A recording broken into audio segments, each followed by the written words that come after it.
ये तारीख थी 13 अगस्त 1947। आज से तकरीबन 74 साल पहले चारों तरफ गहमा गहमी का माहौल था। एक तरफ लोगों के अंदर आजादी को लेकर बेचैनी बढ़ती जा रही थी, दूसरी तरफ बड़े सगीर दो हिस्सों में बंटने वाला था। रात के करीबन 9 बज रहे थे। बिजली की गड़गड़ाहट के साथ जबरदस्त बारिश हो रही थी।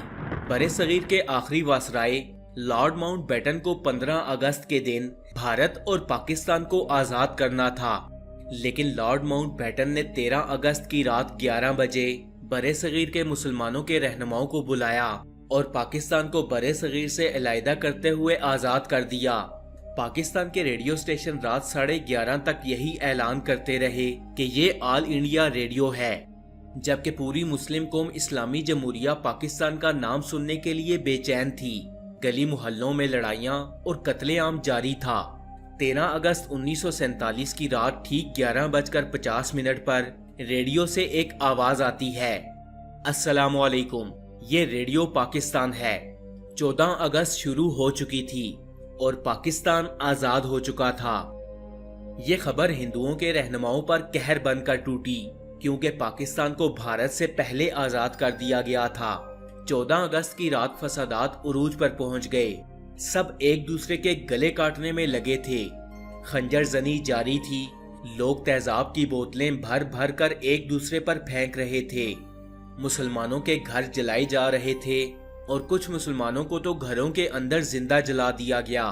पाकिस्तान आने वाले पैदल लोगों के काफलों और ट्रेन में आने वाले लोगों को रास्ते में रोक रोक कर ग्रोह दर ग्रोह कत्ल किया जा रहा था। मुसलमान अपनी सरजमीन की तरफ हिजरत की कोशिश में थे, लेकिन ये कोशिश लाखों मुसलमानों के कत्ल का बाइस बनी। अफरा तफरी और भीड़ में न जाने कितने लोगों ने अपने बच्चों को खो दिया, कितने लोगों ने अपने बूढ़े माँ बाप को खो दिया। न जाने कितने बच्चों के सामने उनके माँ बाप के गलों को काट दिया गया। हत्ता के लाखों मुसलमान उस एक रात में कत्ल कर दिए गए। 14 अगस्त की वो एक रात आजादी के इन 74 सालों पर भारी है, जब मुसलमान सोए तो एक गुलाम मुल्क में थे, लेकिन उठे एक आजाद मुल्क में थे। जब लाखों मुसलमानों ने उस एक रात के बदले अपनी जानों के नजराने पेश किए, और वह मुल्क था इस्लामी जमहूरिया पाकिस्तान। 14 अगस्त की सुबह रेडियो पाकिस्तान पर पाकिस्तान की अबूरी धुन पाकिस्तान की फिजा में लहराने लगी। ये धुन पाकिस्तान के अजीम नगमा नवाज खुर्शीद अनवर ने बनाई थी। पाकिस्तान की जमीन पर पहले से रहने वाले लोग रेडियो के गिर्द जमा थे और खुशी से झूम रहे थे। वहीं दूसरी तरफ भारत से हिजरत करके आने वाले मुसलमानों की ट्रेन्स लाहौर के रेलवे स्टेशन पर जब आकर रुकती तो ट्रेन के डब्बे मुसलमानों की लाशों से भरे हुए मिलते, लेकिन मुसलमान इसकी खातिर अपनी कुर्बानी ऐसे दे रहे थे जैसे ईद के मौके पर जानवरों को कुर्बान किया जाता है। 14 अगस्त के दिन हर सरकारी इमारत पर पाकिस्तान का वो झंडा दिखने लगा जिसे हम बरसों से देखना चाहते थे।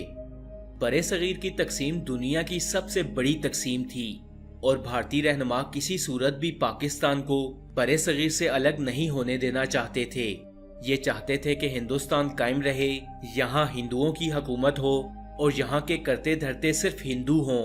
लेकिन मुसलमानों के रहनुमाओं ने ब्रिटिश सरकार को इतना मजबूर कर दिया था कि उनके पास पाकिस्तान को आजाद करने के सिवा कोई चारा न बचा। हालांकि बरतानिया हिंदुस्तान को आजाद करने का प्लान कई साल पहले बना चुका था। 13 अगस्त की रात पाकिस्तान को आजाद करने के ठीक एक दिन बाद यानी 14 अगस्त की रात भारत को भी आजाद कर दिया गया। भारत अपनी आजादी का जितना जश्न मना रहा था, उससे ज्यादा गम इसे पाकिस्तान के अलग होने का था, क्योंकि हिंदुस्तान के मुताबिक इसने अपना 7,96,096 स्क्वायर किलोमीटर का एरिया पाकिस्तान के रूप में खो दिया। करोड़ों लोग भारत से अलग होकर पाकिस्तान आ गए थे। हिंदुस्तान की मईशत अब 2 हिस्सों में बढ़ चुकी थी, लेकिन ये हिंदू लोग ये नहीं जानते थे कि पाकिस्तान मुसलमानों का हक था, आजादी मुसलमानों का हक थी, जिसकी खातिर लाखों मुसलमानों ने कुर्बानियां दी और इन्हीं कुर्बानियों की बदौलत आज मुसलमान आजाद हैं। फ्रेंड्स, अंग्रेजों ने भी मुसलमानों और हिंदुओं पर हर वो जुल्म किया जो वो कर सकते थे, लेकिन इसके बावजूद इन्हें बारातियों की तरह पाकिस्तान और इंडिया से वापस बरतानिया भेजा गया, जहां 1500 ब्रिटिश लोगों की पहली टीम 17 اگست 1947 کے دن اپنے ملک برطانیہ واپس پہنچی اور آخری ٹیم ٹھیک ایک سال بعد 27 اگست 1948 کے دن نکلی، اور جب ان کو رخصت کیا گیا تو پورے بینڈ باجے کے ساتھ کیا گیا۔ تو فرینڈز، یہ تھی ہماری آزادی کی پوری کہانی، وہ آزادی جس کی خاطر مسلمانوں نے اپنے مال اور گھروں کو چھوڑا، وہ آزادی جس کی خاطر ماؤں نے اپنے جوان بچوں، بہنوں نے اپنے بھائیوں، عورتوں نے اپنے شوہروں اور بچوں نے اپنے ماں باپ کو کھو دیا، جس آزاد ملک کی خاطر مسلم رہنما اپنی آخری سانس تک لڑتے رہے۔ کیا وہ ملک ہم بنا پائے ہیں؟